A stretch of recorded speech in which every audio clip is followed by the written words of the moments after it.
Well, greetings. If you've been to this channel before, you know that this is not my normal setting, my normal video. I normally travel around, meet makers, go to maker spaces, visit folks that are making cool things, look at their projects and so on. But this video is about a different kind of making, because now is not exactly the right time to be out traveling around. This is a time to stay home and learn to cook. So today we're talking about a different kind of making. We're making pasta, fresh, homemade Italian pasta. I had planned a pasta class for this fall. Some neighbors asked me to teach one. I've taught pasta classes in the past, and they've been pretty successful. And so I decided that since I couldn't have a bunch of people together in one place to have a class right at this moment, that we would go ahead and try to do this virtually and have a chance to work together. Can you teach pasta making in a video? I don't know. Pasta making is pretty tactile, and so I'm not 100% sure this is going to work out well, but we'll give it a try and see what happens. I want to first of all give a ginormous, huge thank you to the nice people at Brown's Kitchen. They're a kitchen supply store in Tallahassee, Florida. I'm filming this in their demonstration kitchen, in their teaching kitchen, and I'm so grateful to them to let me use this beautiful facility. They're wonderful folks. They're a kitchen supply store that has a really well curated collection of cooking equipment. A lot of equipment in my kitchen come from Brown's, so I'm a fan of theirs. If you live in Tallahassee, like I do, this is a fun place to go. If you live elsewhere, somewhere nearby you is a kitchen equipment store, and a locally owned one like Brown's, and you should go there and meet the people and see what they have to offer. So thank you, Brown's Kitchen Supply. I so much appreciate your kindness. I'm spent an awful lot of time in my travels in the beautiful country of Italy. It's a beautiful country. It's a delicious country. A country full of nice people. It's a complex country. Every region of Italy has their own pasta.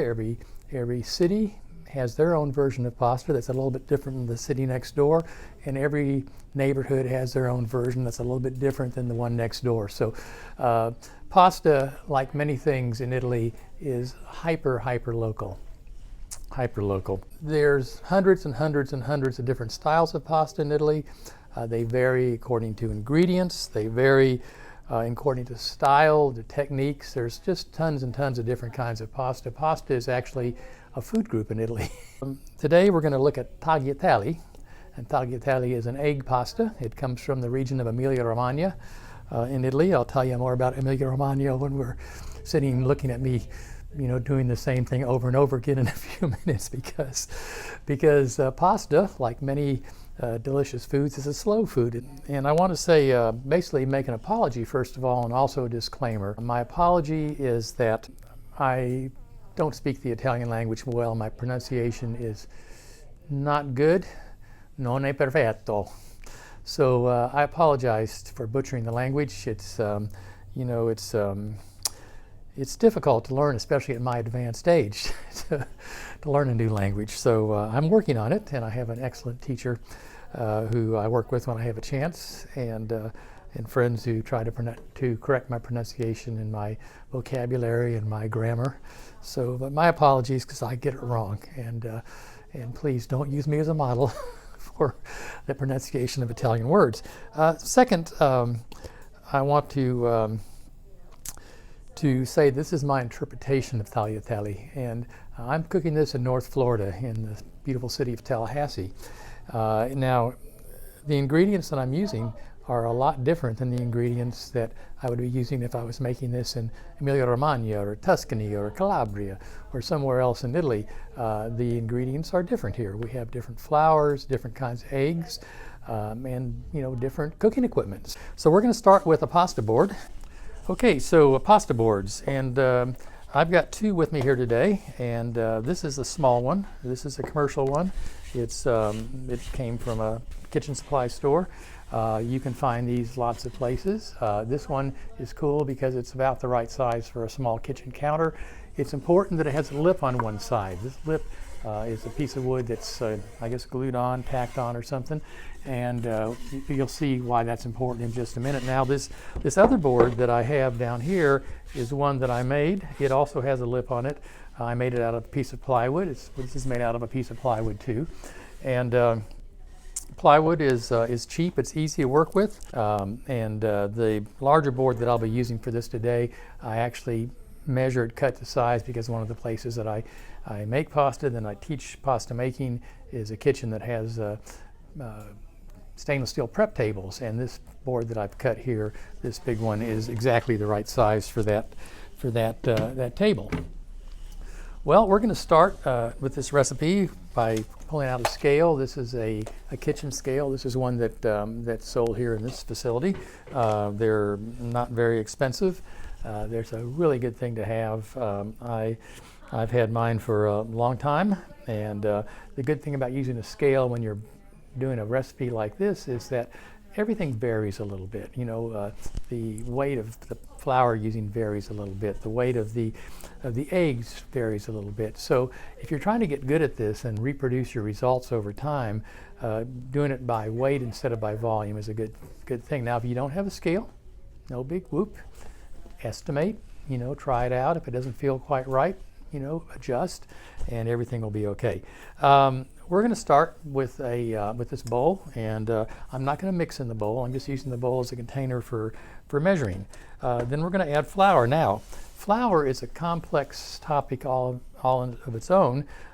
Here in the United States, here in North Florida, we have not very many varieties of flour available in the market. We have all-purpose flour, we have cake flour and pastry flour, and we have bread flour, and that's pretty much it. Well, it comes in unbleached and bleached, and anybody that uses bleached flour, you should be ashamed of yourself. You know, use the unbleached stuff. It's so much better. This is not a whole wheat recipe, although some people do make whole wheat pasta. This is not one that I'm demonstrating today. It's not a kind of pasta that I particularly enjoy the taste of, so I'm going to be using unbleached white flour. Now, flour has some properties to it that are important to consider when you're deciding what pasta to use. If we were in Italy right now, I would go to the local co-op. Co-op is the large consumer-owned grocery chain in Italy that has just amazing, just beautiful stores. They range from giant hypermarts down to little tiny corner grocery stores, and they have their own brand of many products. They have house brands, and one of them is their flour. I'd be going there and I'd be getting a dopo zero, a 00 pasta flour. Now the double zero means that it's a really, really finely ground pasta. It's ground to the like the level of talcum powder, basically, really, really, really fine, much finer than what you'd get in most places in the United States. Also, we would be using a kind of flour that was made of hard wheat.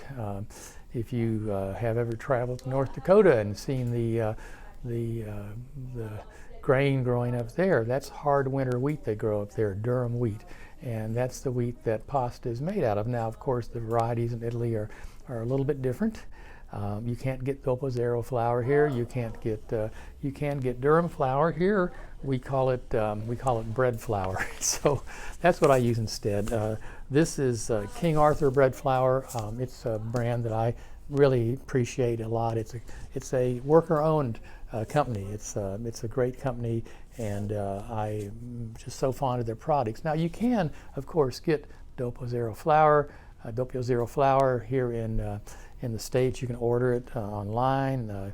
Some commercial food supply houses do have it. Occasionally, you'll find it in a grocery store, but it's often very expensive. If I was in Italy right now and getting a small bag of flour at the co-op or at my corner grocery store, at the mini market, wherever I happen to be shopping on that day, I would be able to get it, a bag, maybe a kilo bag or so, for €1.50 maybe at the most. It's very inexpensive. It's a special flour. You get the kind that says for pasta and pizza, and you're good to go.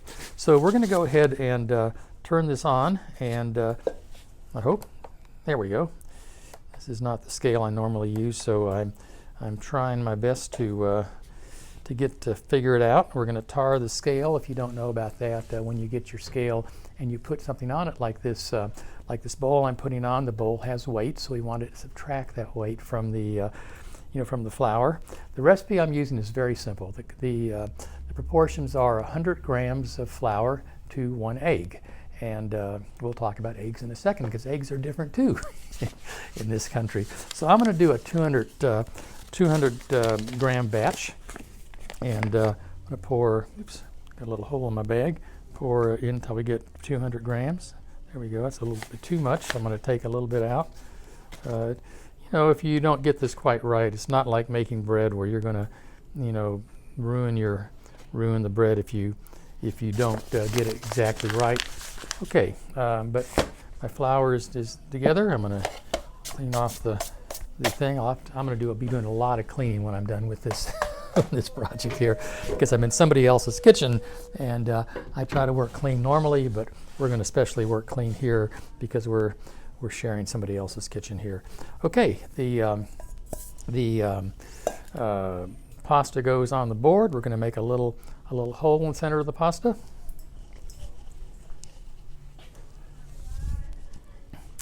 This is called making a well, and we're going to make the well here, and we're going to put 2 eggs in it because we've got 200 grams of flour, so 2 eggs. These are large organic brown eggs from a local warehouse store. Now, eggs, you know, I mentioned that the flour is different in the United States than it is in Italy, and eggs are quite different. First of all, when you buy eggs in the store, you normally don't find them in the refrigerated section. You find them in the shelf, because eggs, when they come out of a chicken, they have a nice protective coating on them, the antibacterial coating, and they stay clean. In this country, we have different procedures for washing eggs. The folks that invented the mechanical egg washer apparently had their way, and so in this country we wash our eggs, and then we treat them with some sort of a coating, antibacterial coating, and we refrigerate them. If you were in Europe and most other parts of the world, you would buy eggs on the shelf unrefrigerated, and they last a good long time. So, you know, it's just a different way of doing things. Also, the eggs in some parts of Italy, you can buy eggs that are special pasta eggs, and these eggs have a really dark yellow yolk, much different than the pale yolks we see in American eggs. We go. We got that out. We're going to have 1 more egg in. This time we'll do a better job of not doing that. I'm trying to keep it in the middle here to start with, so we have a nice little well there. And you know, I'm not using very complicated tools here. There's no motors involved, no cranks, no rollers, at least not now. But we're going to mix these eggs up. We're trying to keep them in here. Now, let me bring another tool in that is really useful at this time. Bench knife, and we're going to use the bench knife to keep everything together. If you don't have a bench knife, you ought to. This tool is one that I use every day in my cooking. It's a wonderful tool. It's an inexpensive tool. They have it here at Brown's. They have the OXO brand, the Good Grips brand. This is one they used to carry. It's a commercial version. I like this style because it has the kind of a right size grip for my hand, and it has a rounded edge on one side and a square edge on the other, so if you're trying to get something out of a bowl, that's what happens. Now we're incorporating this egg. Eggs also vary in weight, and I didn't weigh these eggs before I started, but I made another batch of this last night because I didn't want to have to wait around while we're making this video for the dough to rest like it needs to. So I went ahead and weighed the eggs for that batch, and I found these brown eggs that I'm using. These eggs from the big box store were about 50 to 60 grams a piece once they were cracked and in the bowl. So, you know, eggs vary. These eggs are not as dark yellow. As I was saying before, if I was buying eggs in a well-equipped store in Italy, in a bigger grocery store, a bigger supermercado, there would be some eggs probably that were called pasta eggs, especially in Emilia Romagna, where this style of pasta is common. And those eggs have a little bit different consistency and a little bit different color. I think it has to do with what the chickens are fed. I've not been able to track that down yet. And when I get back to Italy, I always have missions when I go overseas that things I'm trying to do, and so I'm definitely going to try to learn more about poultry, because I have neighbors, friends who raise chickens. I was not able to work out getting any of their eggs for this event, but for this demonstration. But I'm going to try to learn how those chickens in Italy are fed that make those eggs with the bright orange yolks, and get my chicken raising buddies to do that. Now, as you can see, this is a pretty shaggy dough. It doesn't look like it's much like pasta right now. And the first thing we need to do to make this happen is to go ahead and just bring it together. And we're doing that right now with our hands. By the way, before I started this video, I washed my hands, because that's what you do when you cook for other people.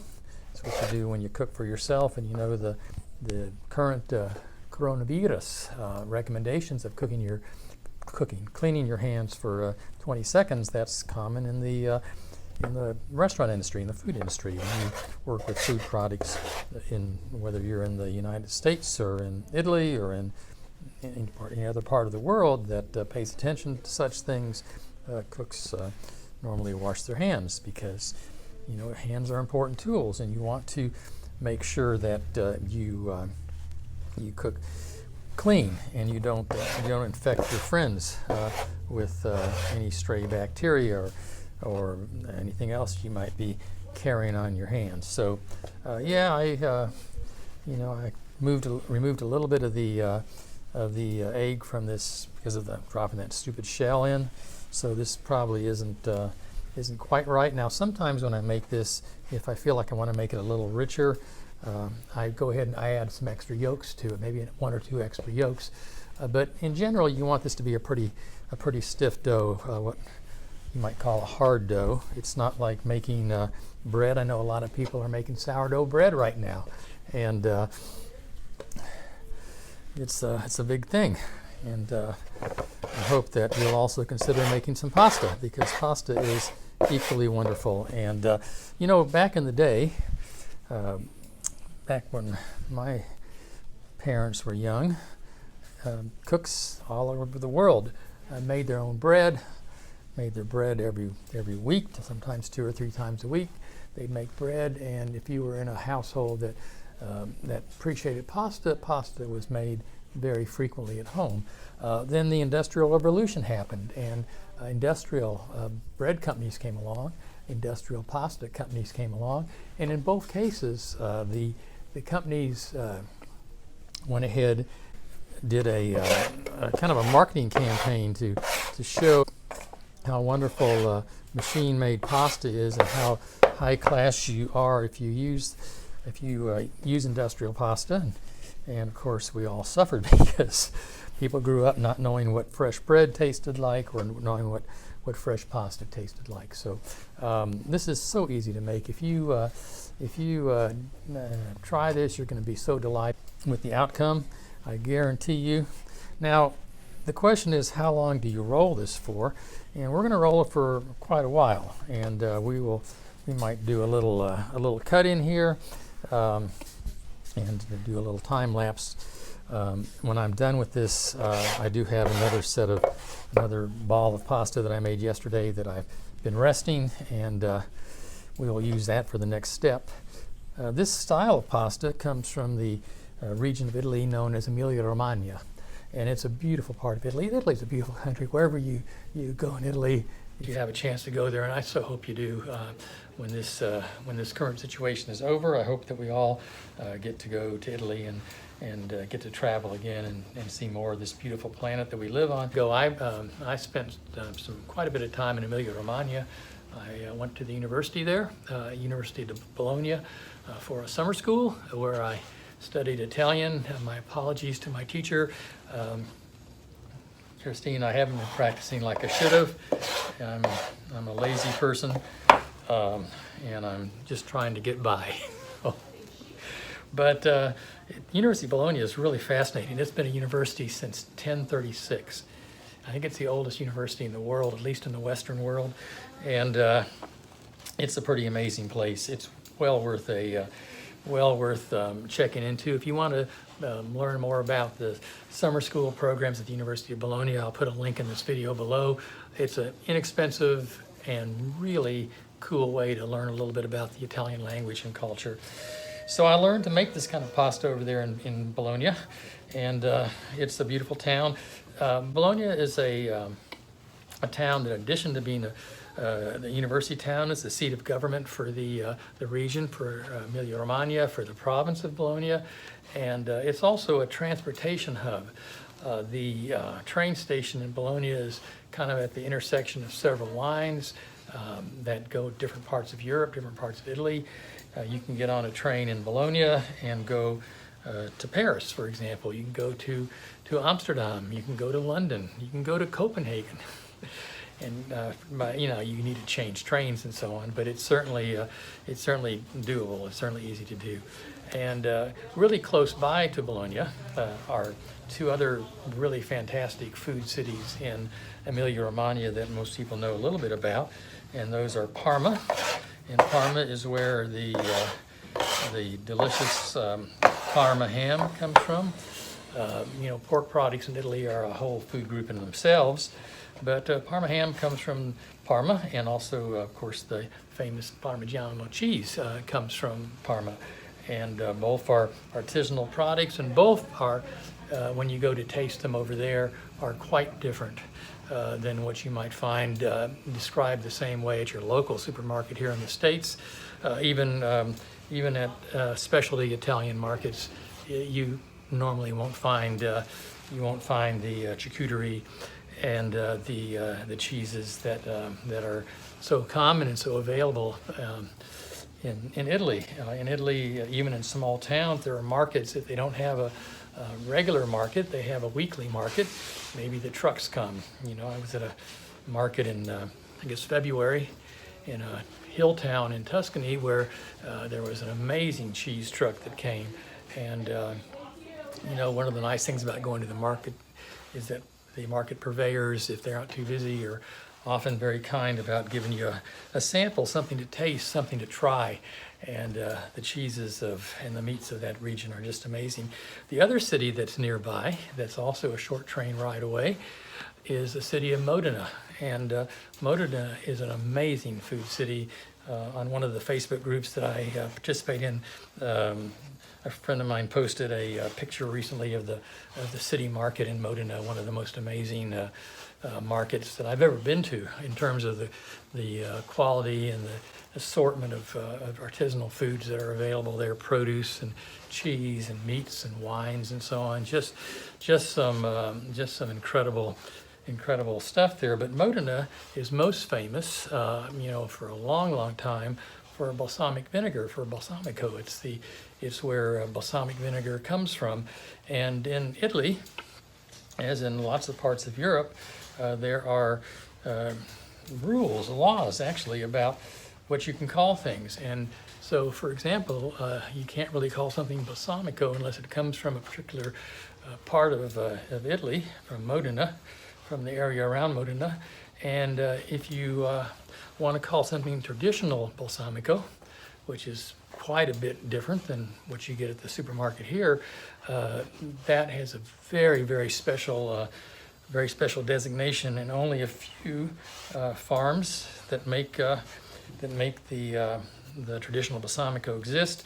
And the traditional balsamico is quite expensive. It's not a cheap product, and it's not, it's like so many other things. When you try the real thing, you go, oh my goodness. And it's also pretty expensive when you go to taste balsamic vinegar at a store. Normally they pull out the bottle of the fancy stuff and pour a little bit on a spoon for you. Then they let it drip off the spoon back into the bottle. And you get to taste just a tiny little bit of it, but this flavor is so intense that it's well worth it. So this stuff is coming together, and you know, it's not quite there yet, but you can see it's not as shaggy as it was. Now, I don't know if you've been paying attention to my technique, and I probably haven't been doing very good, but I try to roll it over kind of a quarter turn at a time and bring it over and just keep doing this. And you know, you do it for a while, and the question is how long.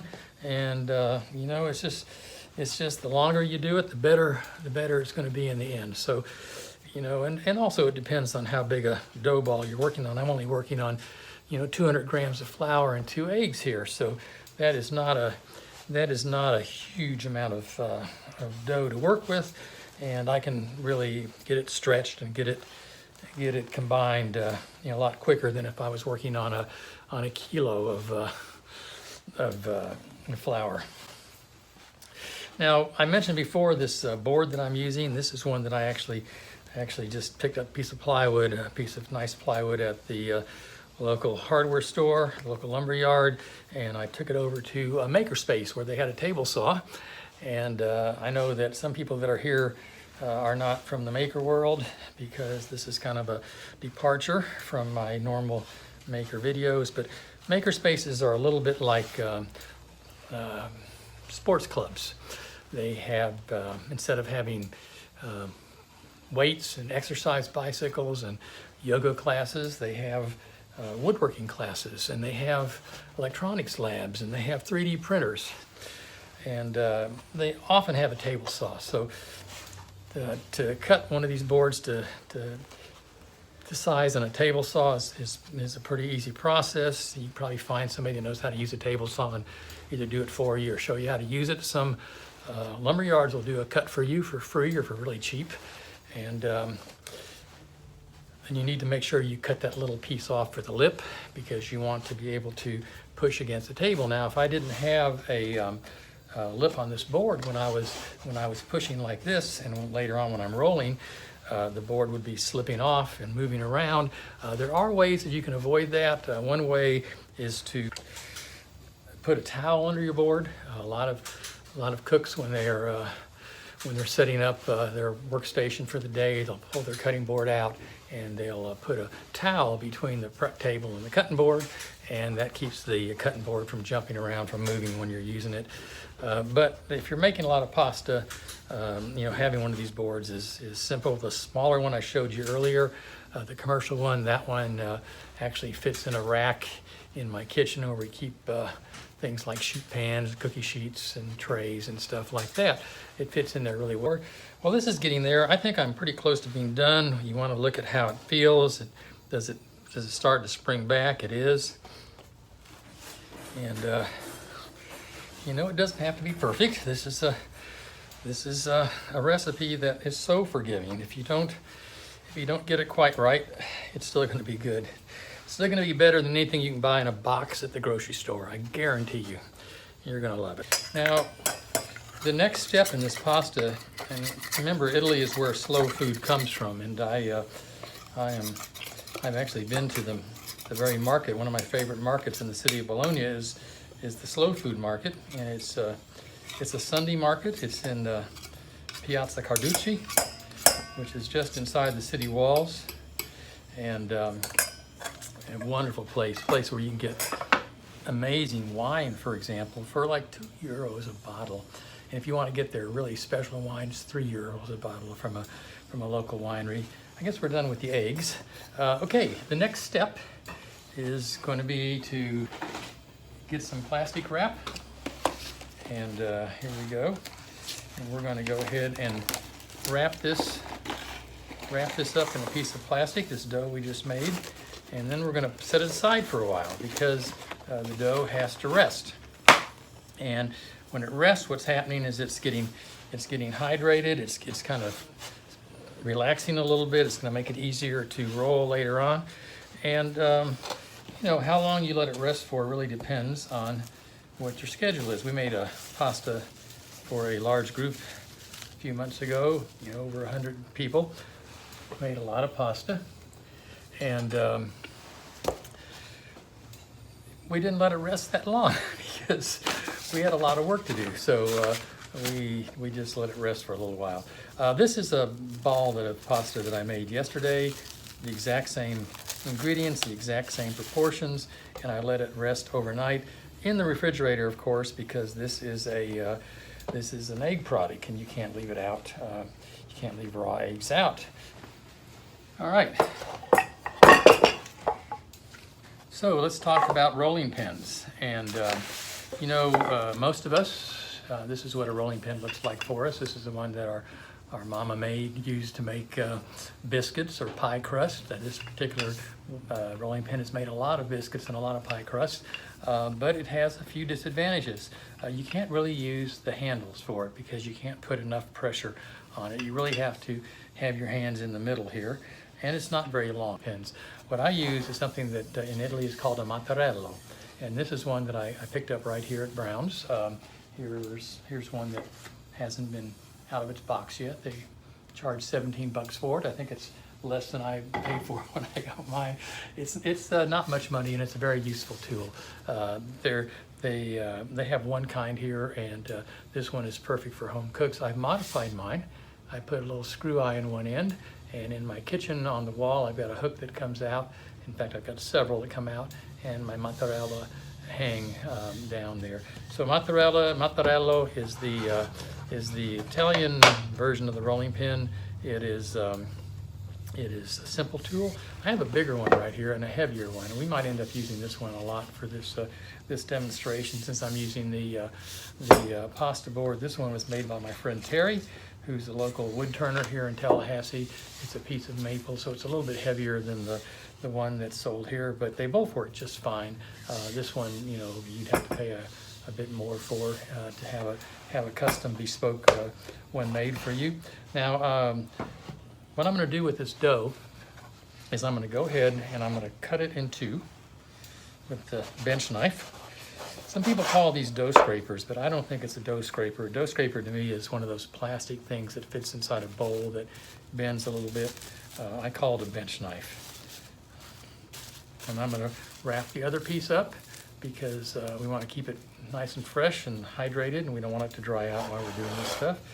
And then I'm going to go ahead and flour my board just a little bit here, not much. A little bit of that same King Arthur flour. It doesn't really matter at this point. You can be using AP. Some people use other kinds of flour for this. And what we're going to do is we're going to start rolling. Tell you what, I will use a smaller one because I think it'll stay in frame a little better. And they both work just fine. We have a little small piece of dough here. What we're going to do is we're going to start rolling this thing out. And this process actually takes a little while.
It's really, really close.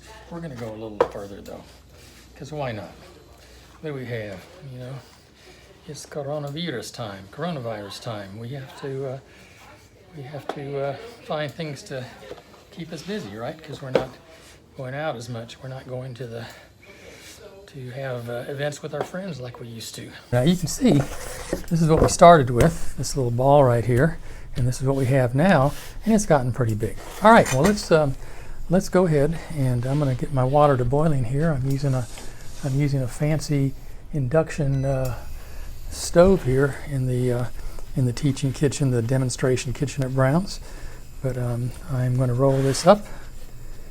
You can fold it, you can roll it. There's all sorts of different techniques. And I'm going to get my taglio, my knife, and I'm going to go ahead and do some cutting. And you know how wide you cut these pieces of pasta is up to you. If this was a bigger piece of pasta, I'd have longer noodles, but it's not because I made a small one for demonstration purposes, to not make this video go on forever. And man, I'll tell you, a sharp knife in the kitchen is such a good thing. I know that here at Brown's they have some exceptional knives. You know, a knife is an investment too. Getting a cheap knife is not a good investment. Using a dull knife is not good. Now, people get cut with sharp knives, they do, but with a sharp knife you have a little more control and a little less chance of cutting yourself. There we go. And clean that off. Put that away. Oops, I never get this right. This is a beautiful knife. This was a gift from my son. I am so. It's a Damascus steel knife. It's a nice knife. Okay, we're going to take these and empty them out and just drop them out. And these are short. Like I say, these are short strands. Usually they'd be longer. And we're just going to lay them out and make little nests on the board with them. And yeah, these could have been a little thinner, but like I said, this is a pretty forgiving recipe. And as we unroll this, now at this point you could let this pasta dry out a little bit and then refrigerate it. You could, you know, there's all sorts of things you could do with it. Personally, I try to use my pasta right after I make it. And there we go. So yeah, we got a little bit of pasta here. We didn't totally mess up. Now, if we'd been trying to roll this out before the dough had a chance to hydrate, first of all, it wouldn't have stuck together quite as well, and second, it would have been a lot harder to roll. So, being able to roll your pasta after it's hydrated, after it's rested for a while, is a really good thing. And of course, people ask how long. It could be as short as 20 minutes. Or as long as overnight. There we go. And so what we have is the ragu.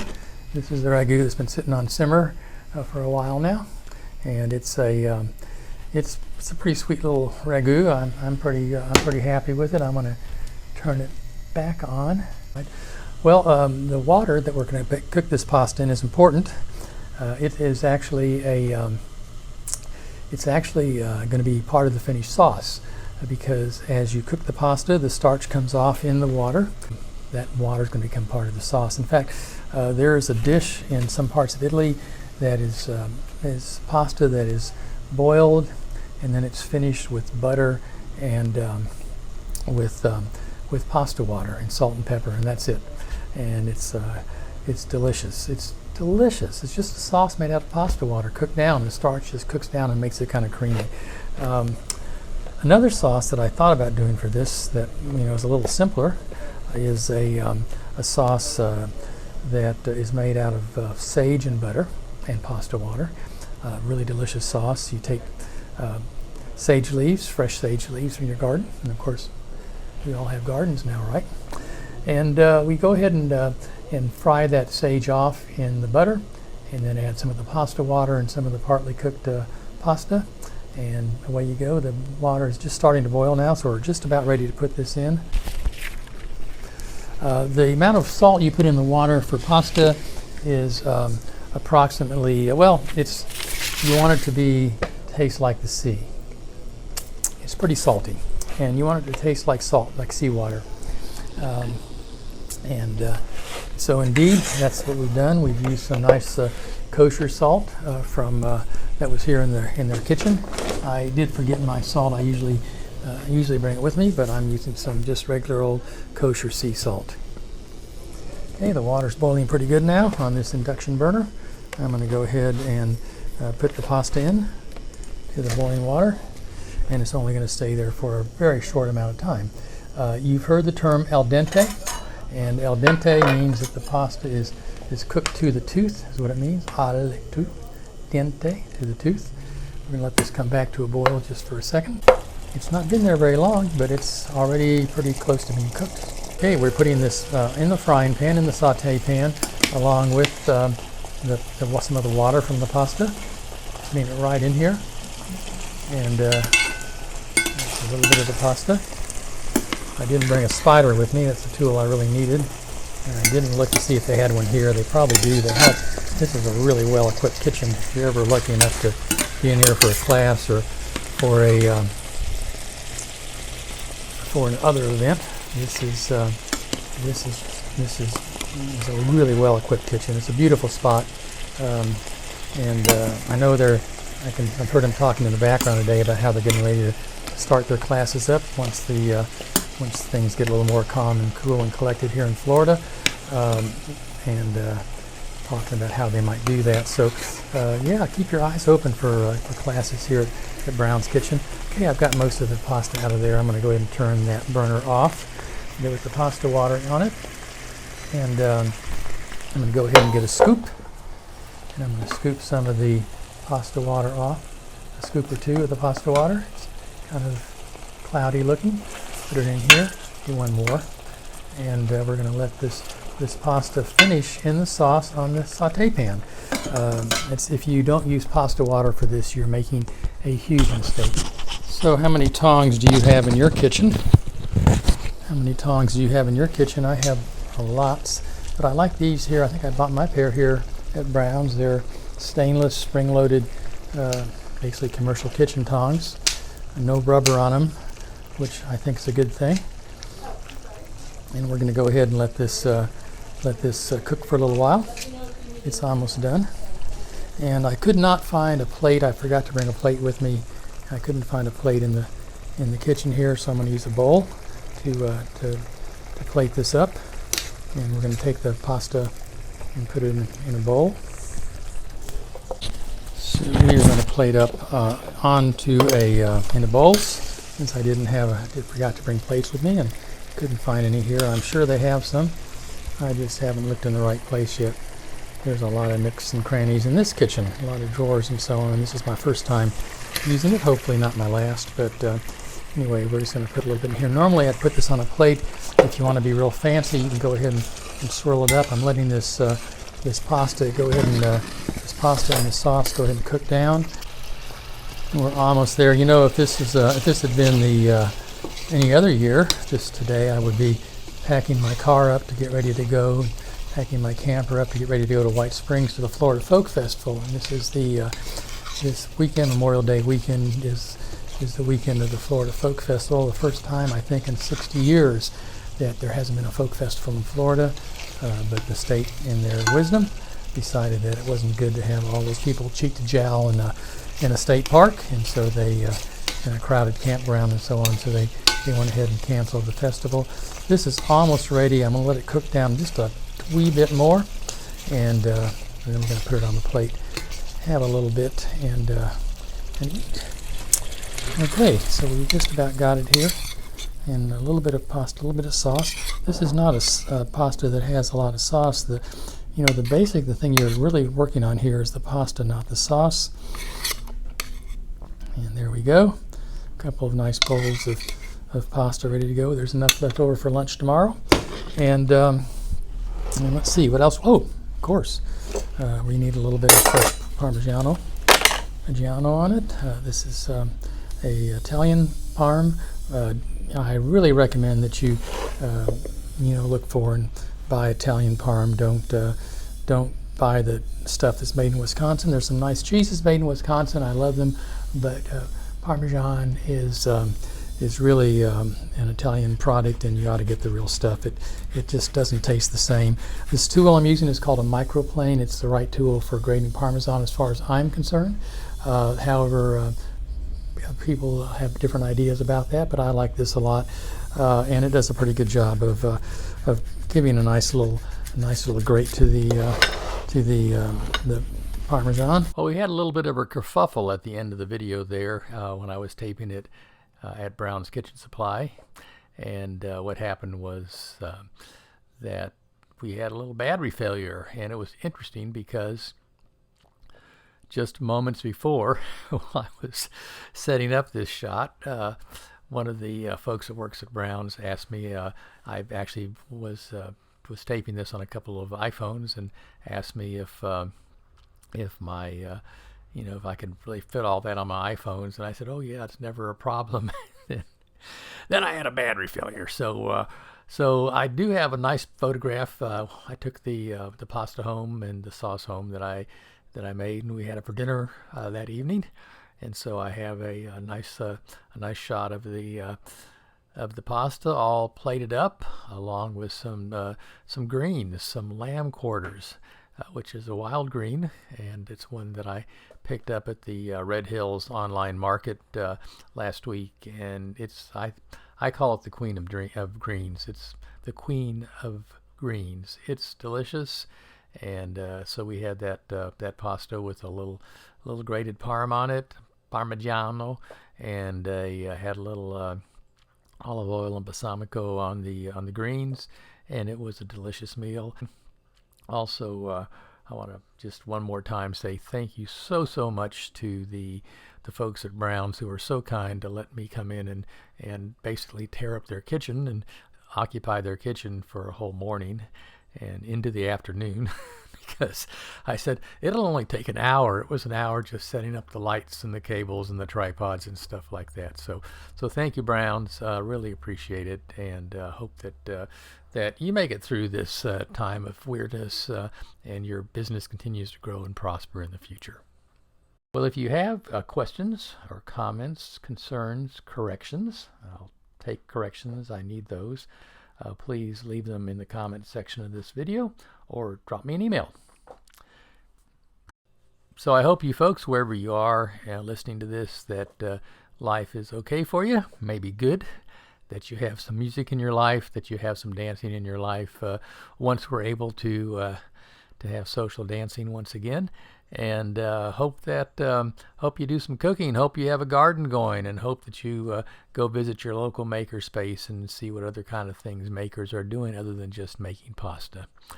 Well, from the E-Shed, this is Dave. Have a great day. Wash your hands.